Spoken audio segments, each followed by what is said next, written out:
This program is brought to you in partnership with the Central Bank of Nigeria.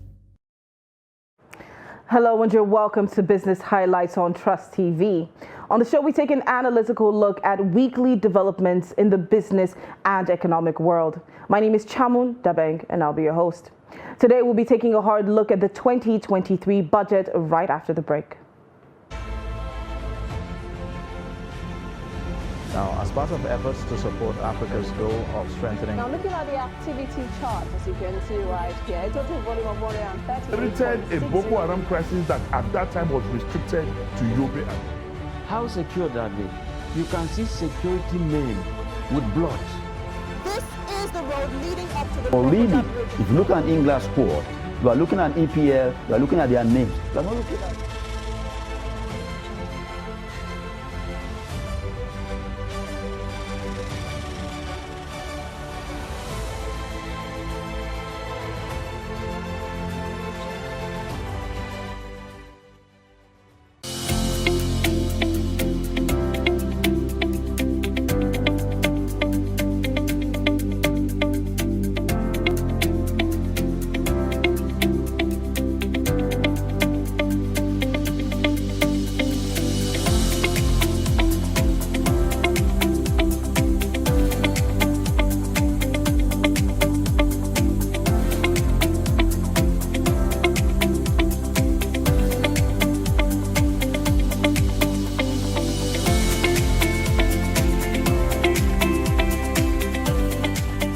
This program is brought to you in partnership with the Central Bank of Nigeria.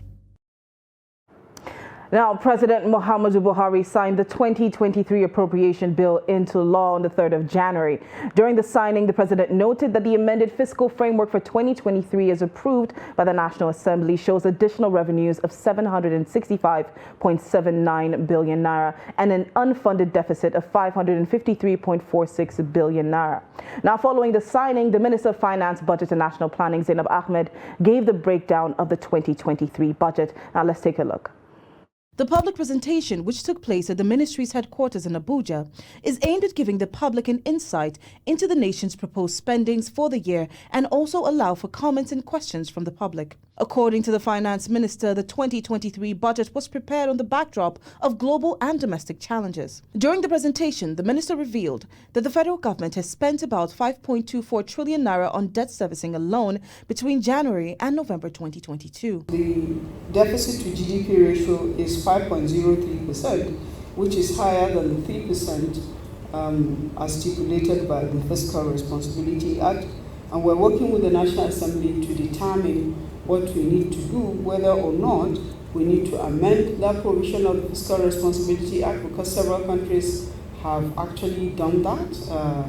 In the times in which we live in today, that 3% is no longer realistic. Public debt to GDP, we have 22.8%. This is as at 2022, but this has since moved on to 35.33%.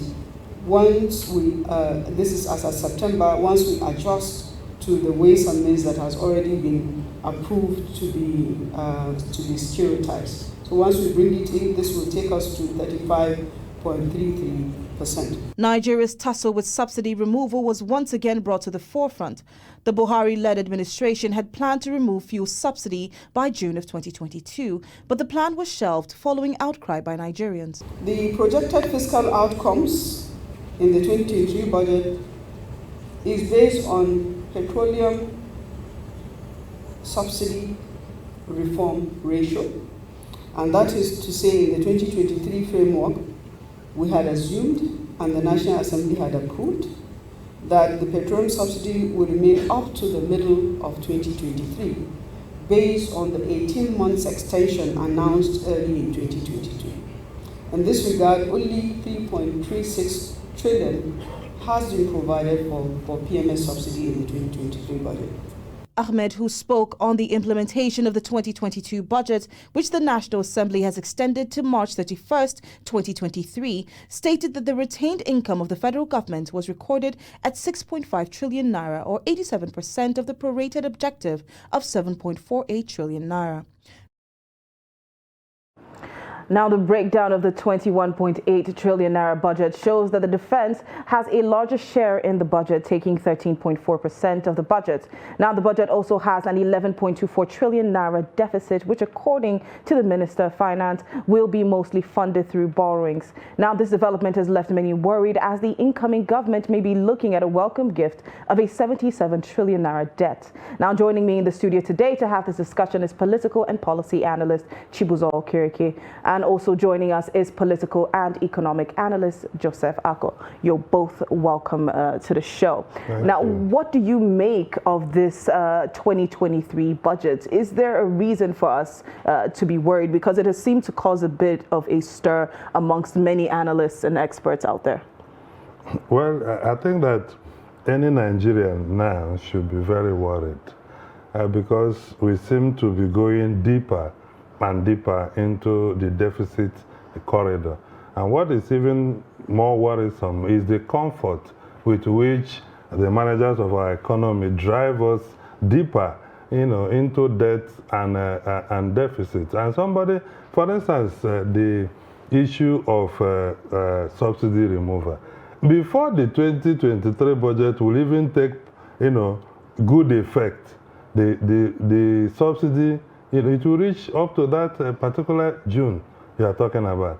Now, if you make a budget that has 11 trillion deficit and you are just aspiring for a revenue threshold of about 10 trillion, and this 11 trillion deficit is against the backdrop of already worrisome ways and means, interest, and other debt servicing, funds that to the tune of about 7 trillion, way above the 2022 and way above the fiscal responsibility, at prescription. So Nigerians are very much worried, just like every one of us, because the budget is an important instrument of governance.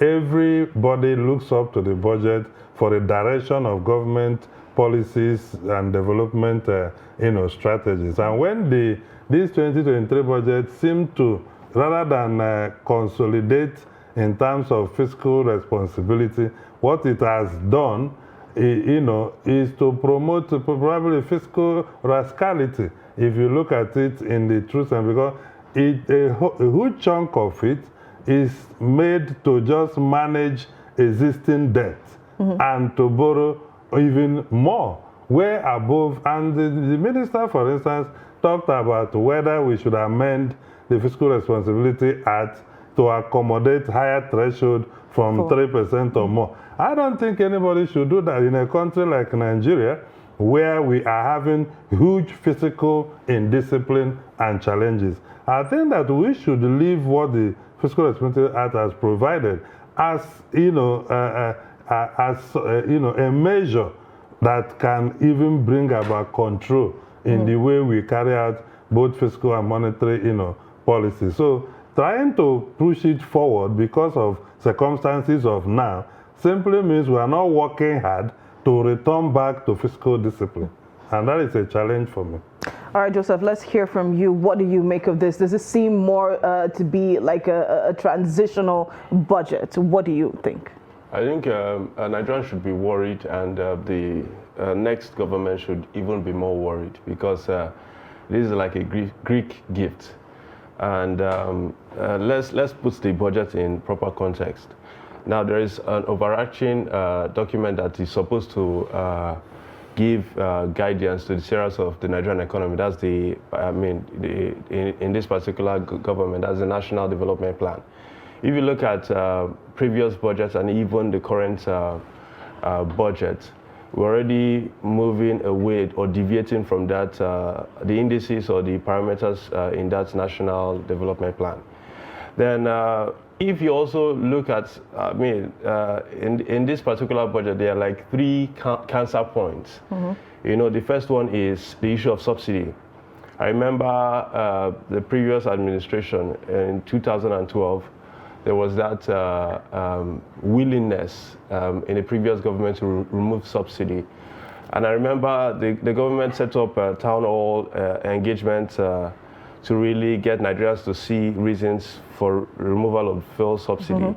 I mean, the then CBN governor, Lamido Sanusi, was there, the finance minister, Okonjo-Iweala, the minister for trade and investment, Olusegun Aganga, and Desiani Alison Madueke. They were there trying to get people to see the reason. But on the other side, there were lawyers and politicians, mostly gathered at Ojota to protest the proposed removal of petroleum subsidy. They considered it, I mean, the opposition, and I mean, the opposition then considered fuel subsidy a scam. And so they campaigned that they were going to, first of all, tackle the corruption in fuel subsidy and get rid of it. So this is 7 years down the line, and we're still making provisions in our budget for petroleum subsidy. And guess what? With rising oil price, subsidy is going to increase. Even though we're going to get more income from rising oil price, I mean, if oil price increases, we'll get more money.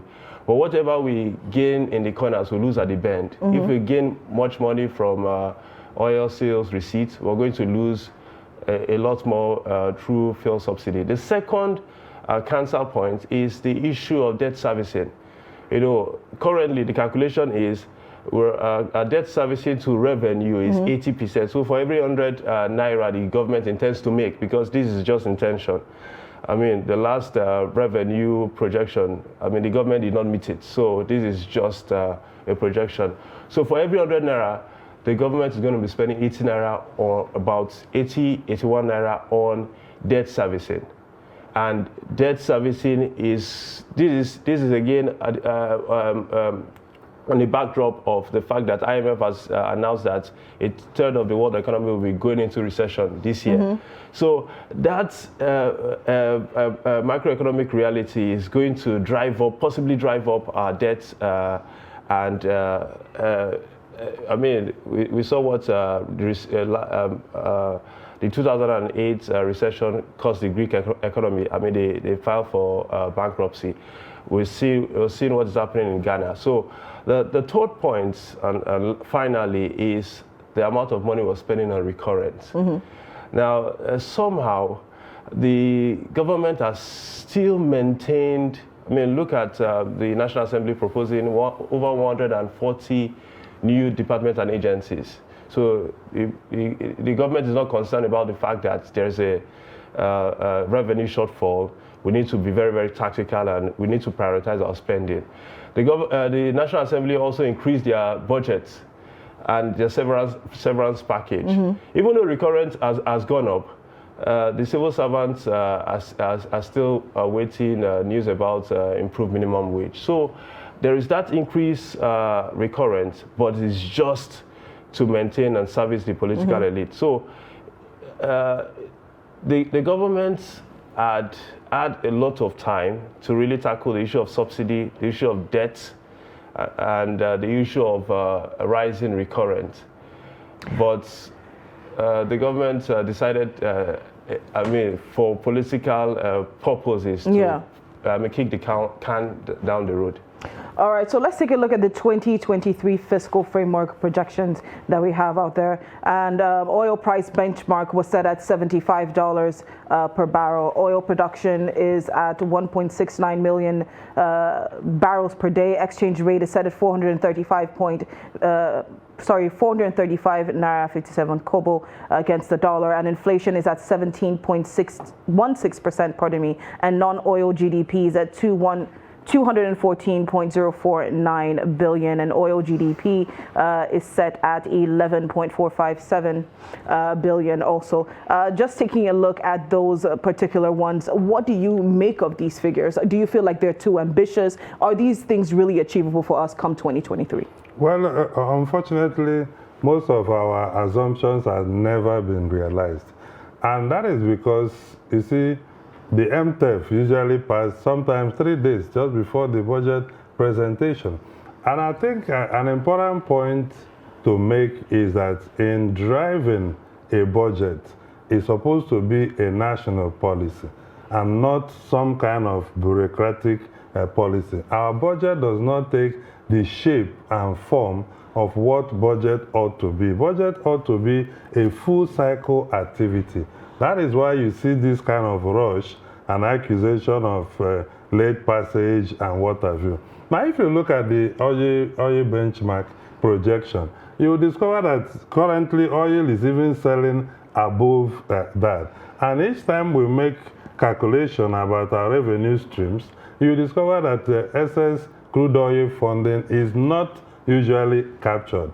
And when you look at inflation at 17-point-something%, isn't that even still too high? Projecting, 17 points. When we're already at 20, or 21%, and we're going deeper, insecurity is not receding, which is going to also contribute to the inflation. And you look at also oil production benchmark.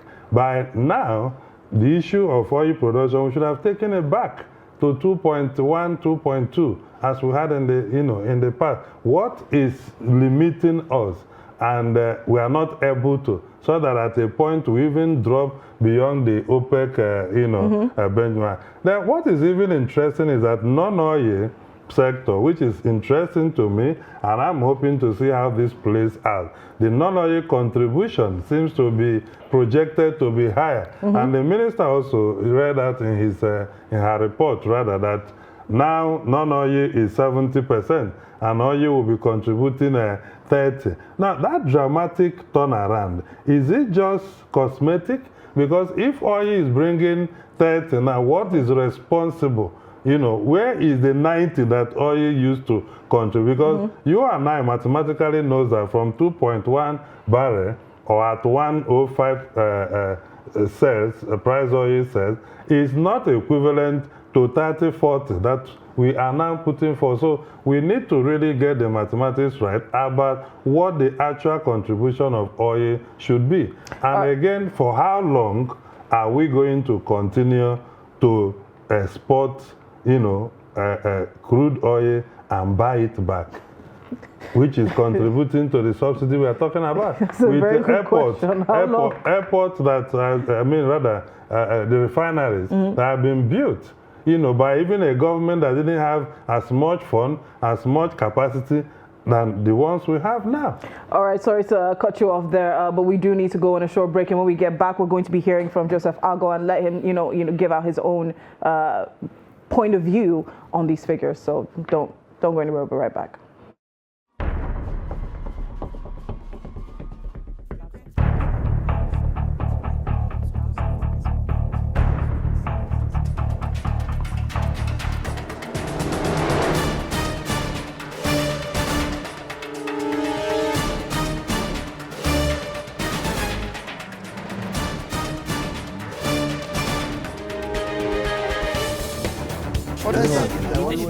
That's great.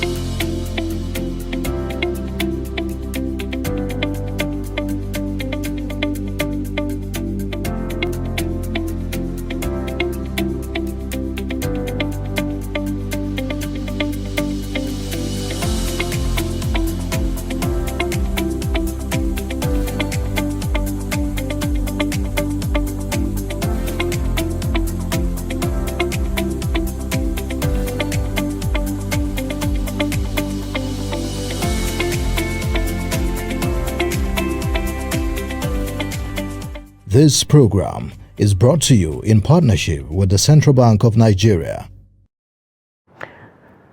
You're welcome back to Business Highlights on Trust TV. My name is Chamunda Beng, and I'm still here with political and policy analyst Chibuzo Kirike, and I also have here with me political and economic analyst Joseph Agoh. And we're currently taking a look at the 2023 budget breakdown. Like I said earlier on, it's caused quite a stir. A lot of analysts, a lot of experts are coming out to say that we have a few issues to worry about. Before we left off, we were taking a look at the 2023 fiscal framework projections, and we were about to hear from Joseph Agoh. Now, what do you make of these figures? Over-ambitious or under-ambitious? I think in some parts they are over-ambitious. We are making very costly assumptions. The first one is the matter of inflation. Inflation is currently at 21%, but this particular budget cycle, we're looking at 13%. I mean, what magic will the government... 17 actually. 17%. I'm wondering what magic the government would use to really push down inflation, given the situation we're in currently with insecurity and also the foreign exchange situation. The second is the matter of GDP growth. You know, I think in the budget they're projecting for 4.2% or so. 3.75. 3.75. Yes. All right. So, but the current, as at last third quarter last year, it was 2.2%. So that also is. But regarding our oil production target, I think is achievable, and also. I mean, another problematic point is exchange rate. You know, we have a situation where the ordinary man cannot access the dollar, for example, at the CBN rate. You'd have to go to black market. Look at the gap between what you find in the black market and what the government says is the official rate. So the government or the next government will really need to work out at closing or possibly eliminating the gap between the parallel market rate and the official rate. All right, so speaking on inflation itself, we've seen the Monetary Policy Committee, you know, increase rates consistently or consecutively, pardon me. Is this something that we should be expecting this time around? Well, I think our monetary policy activities has been, you know, people have been calling for the head of the CBN chief over time.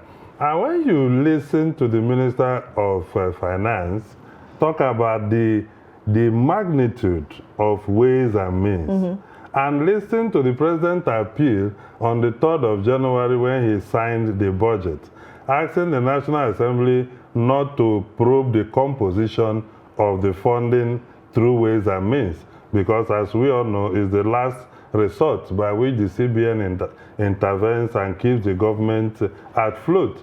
I remember at the time, the governor of Edo State complained that the CBN is simply printing money recklessly, and we have seen, you know, first-class economists in Nigeria worry about, you know, that there should be a kind of value relationship. Money is not printed in vacuum. It's based on value. If your productivity and value chain is not rising commensurate to the rate of ways and means, is a problem. So the Monetary Policy Committee has been facing a lot of challenges. You can also see the problems around the new Naira note. It's nowhere to be found.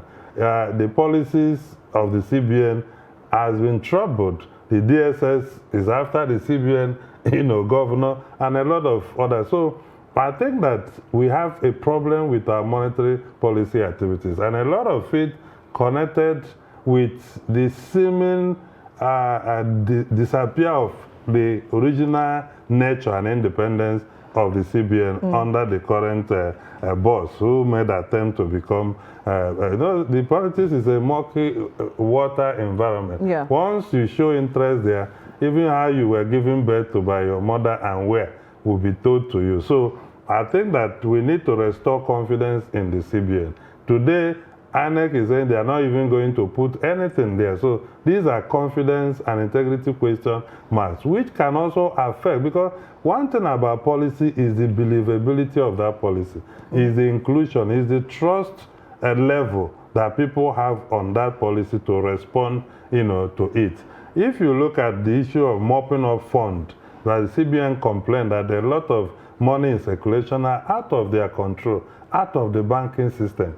That means we were actually floating as a country economically. So you know, and they have made policies to retrieve these monies back into the system, and even as at today, is not that effective. So definitely, the normal open market operation, moral suasion that we know as the key tools of monetary, you know, policy by the CBN is not being effectively deployed. And also, certain banks today cannot even maintain, you know, the reserve ratios that we know that are supposed to drive the monetary policy. So I hope maybe they will return. I think they have 17% now, or so, as the MPR, the monetary policy. I think it's 17% or thereabouts. So maybe they will maintain it, or they will go higher. But to record that we moved from 12 or 11 it's for 15 now. 15 now. Yes.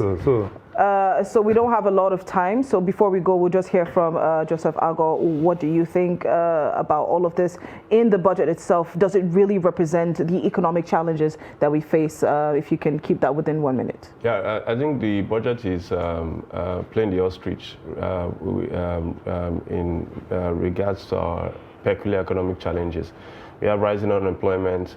We have issues with inflation. We have people living in 133 million people living in poverty. We have 20 million out of school children. We have businesses, manufacturing closing down. I mean, the Manufacturers Association of Nigeria are already crying that this budget is not reflective of what it is that they're going through. So I'll say that in closing that this budget is just designed to just try to create an impression that this government is ending on the eye. All right, thank you very much. Well, like you said, there's still a lot to actually take a look. There's so many economic realities that Nigerians are facing. And of course, Joseph has brought to the forefront many of these challenges. And they do need to be addressed in order for us to move forward and actually have a proper performance. I believe that it actually goes beyond just the removal of subsidy. There's so many more things that we do need to take a look at. Well, that being said, we've come to the end of our show for today. And I would like to thank my guests in the studio. Thank you so much, policy and political analyst Chibuzo Okereke, and economic and political analyst Joseph Agoh. Thank you so much for being a part of the show. And to our viewers out there, thank you so much for watching. Do not forget to follow us on our social media platforms. You can find us on Facebook, YouTube, Instagram. We're even on TikTok, on Twitter. You can find us there. Just look up at Trust TV in News. Well, my name is Chamun Dabeng. Thank you so much for watching. Come back again. Let's talk numbers.